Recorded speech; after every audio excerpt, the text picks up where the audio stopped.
So, I mean, I think maybe a younger audience, teenagers, early 20s might enjoy this more. They're not being exposed to this kind of film so much. Sure, yeah.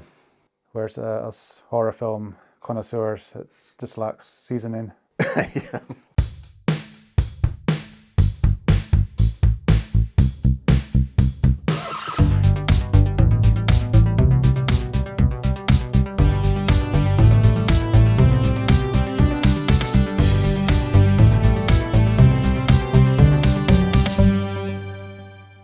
Hello and welcome to Woodshed Reviews, where we look at films old and new, good and bad.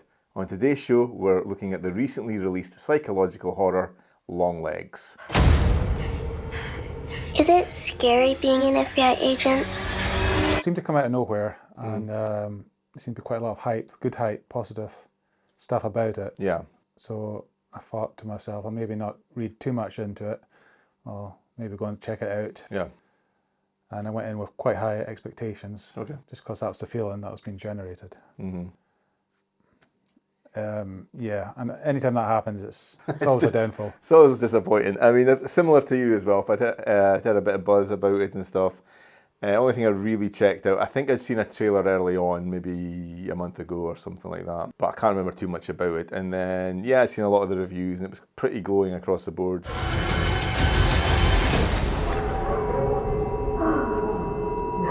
I'll give a brief overview of the film. Sure. Yeah, so I mean, the star of the film is Lee Harker. She's an FBI agent and she's on a case, and then she seems to have these psychic abilities determining where a serial killer is or a murderer is. In this world, I guess, the clairvoyance or whatever it is that she's got is kind of recognised and sort of generally accepted to exist. And the FBI kind of screen her for this process and go, yeah, she's got a kind of bit of a gift here. And so she's recruited by the FBI because of her abilities on a case which has been dormant or cold for quite a while, the Longlegs case. The letter was left with the bodies. We have 10 letters like it over the past 30 years. And all of them signed with one word, Longlegs. And so she's put in a case for this. It starts to go from there, I guess. Yeah, and she starts to, decrypt the messages. And it's very quickly visited by Longlegs himself at her home. Hello?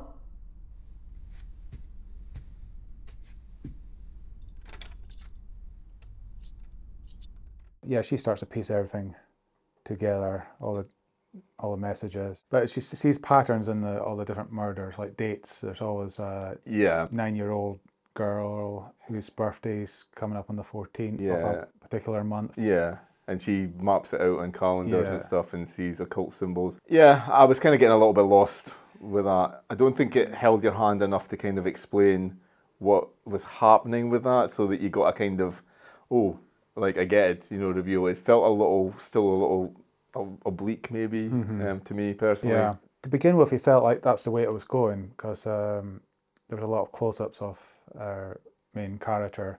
Like, the camera's always quite tight in on her, and it felt very psychological. Right. You're seeing things from her perspective. And yeah, and I just love the cinematography as well. There's a lot of darkness, and you're not sure is there something in the shadows come out at you, and had a kind of foreboding atmosphere. But that seemed to kind of disappear as the film went.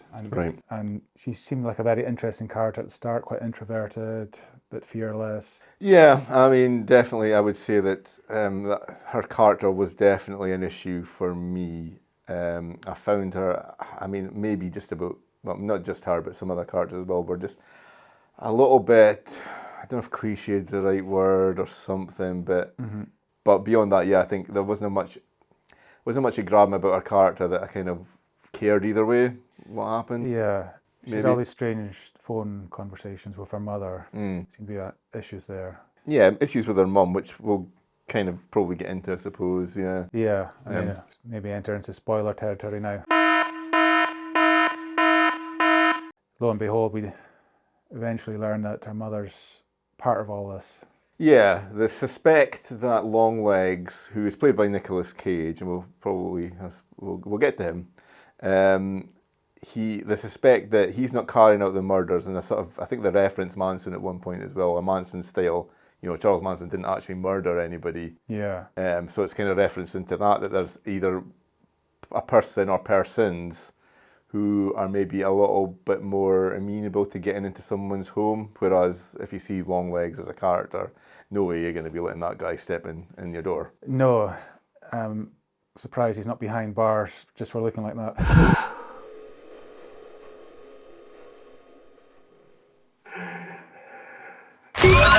So I guess that's the sort of big twist. Their mum is like ultimately the antagonist.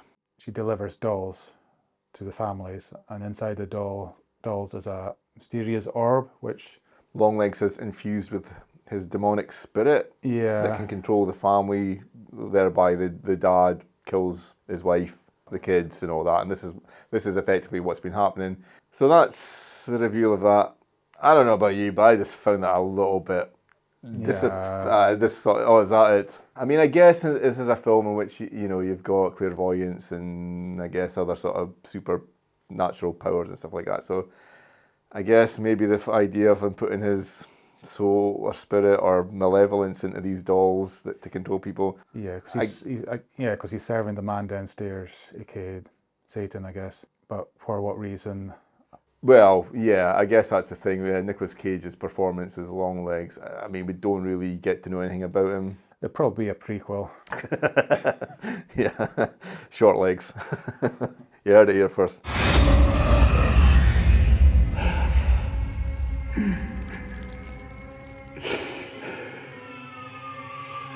And the performance of Nicolas Cage in it feels very much like he's just like straight up to 100%, sort of almost. Maybe not for Nicolas Cage, maybe 70%. You listen to me. You're Nic fucking.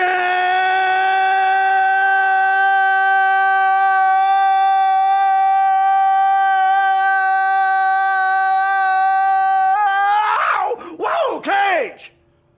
But there's not really anywhere to go from that. And every scene he's in, it's quite over the top. And I found it a bit overbearing, and there's not much nuance or subtlety to it. And therefore, rather than me feeling scared or frightened or terrified of him, I was kind of like weary and getting annoyed and finding it more kind of almost funny than anything. Yeah, I think when he turned up, like you said, he just went up to 100. And that's the moment when the film just lost it for me. I kind of, okay, it had a atmosphere up to this point. Sure, yeah. And then Nicolas Cage doing... Nicolas Cage. Yeah. Yeah, and no one kind of reining it in a bit. Yeah. Don't get me wrong, he's fantastic in so many films. Okay, thoughts on Nicolas Cage? I think he's a genius. I mean, he keeps getting hired for some reason, and it's not because of his hair. Yeah, you can get that performance in the right place, but I mean, there was just, it's like you're saying, I mean, how is this guy, the way that he goes around, because we see him in normal life a little bit, he goes into like a hardware shop, just to buy some supplies or something like that, and even then, he just can't like be even vaguely kind of like trying to subdue his eccentricities. It's like completely over the top. This is my reality. This is how I learned to be, and my being doesn't allow for Nicolas freaking Cage, okay? Oh, yeah! Oh, yeah! Oh! Oh! Yeah, you'd think the whole town would know him.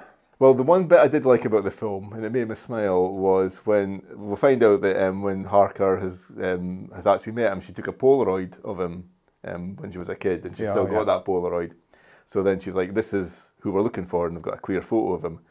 And I thought, right, surely they're going to find him within 2 minutes. And then there's like a hard cut, and they find him within 2 minutes. And I was like, okay. He'll kill. And kill again. I guess Nicolas Cage he's got prosthetics, makeup, wig, all that kind of stuff. It's just a bit too much for me. It doesn't look like a real person. No. And so that kind of takes you out of it, I suppose, a little bit. Whereas other people, like, I guess I saw people kind of like comparing us a lot. I don't think there's much of a similarity here, but maybe with like Silence of the Lambs. But then Buffalo Bill, that performance is like, a great performance. And it is kind of like, quite unsettling and stuff. But he looks like a normal person, It rubs the lotion on its skin or else it gets the hose again.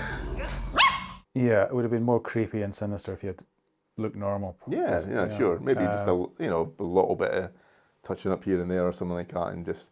But not, he feels like he's got like a whole prosthetic mask on, and it's pretty decent for in the right. If this was some kind of horror fantasy sort of thing or something like that, might have worked with that. But this is like real world aesthetics.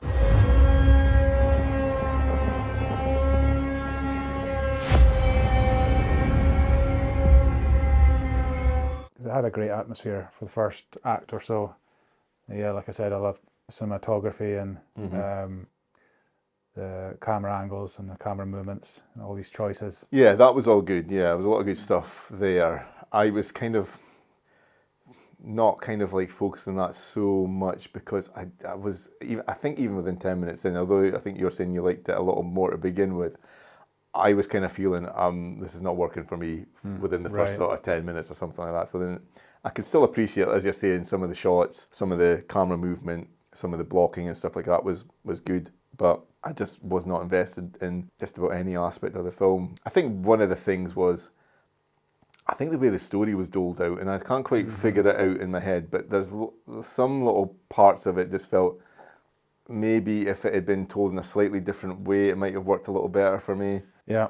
And just some things as well, like the whole thing with her mother, her finding out her mother, this is an FBI detective with clairvoyant skills, and yet it's her partner that says to her, hey, I looked into your history for some reason, not really sure why, but I looked into your history, and 20 years ago your mum called out a prowler to your home, I want you to go and check that out.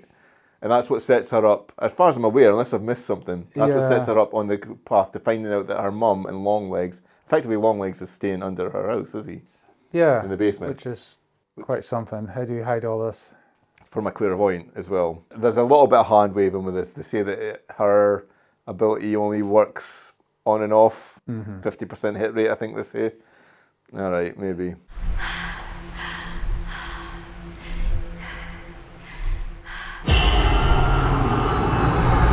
Yeah, I mean, there's a lot of interesting ideas there. Yeah. I mean, they could have explored, that aspect of it. Like, how did she grow up with this happening? And did that affect her becoming an FBI agent? Because it seems like a bit of a coincidence. Is his idea that, because at the end of it we find out she's got a doll, as we said, I think you said that, yeah. Yeah. So is she being controlled to some degree?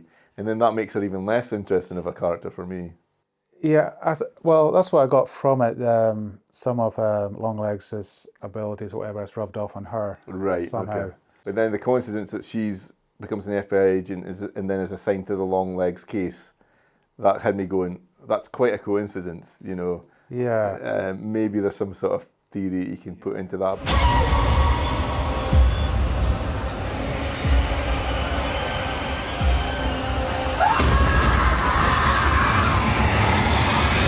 I feel pretty down on the film, and maybe it's more because of the hype around it and stuff and the positive reviews.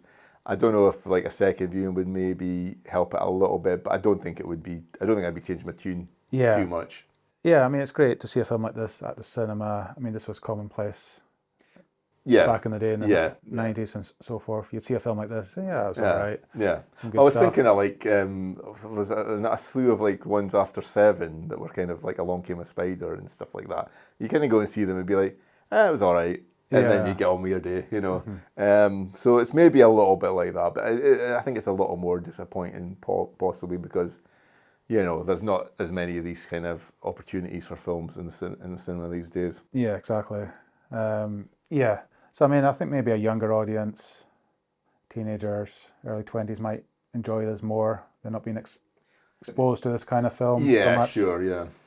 Whereas us horror film connoisseurs, it just lacks seasoning. A lot of people steam it, roast it, pan cook it. I want to stuff it. Will we give it a rating then? Yeah, let's go for it. I think 2 logs, that suggests that you didn't like it and you're not really wanting to see it again. Yeah. But it wasn't the worst thing in the world. Yeah. Yeah. I agree. 2 logs for me.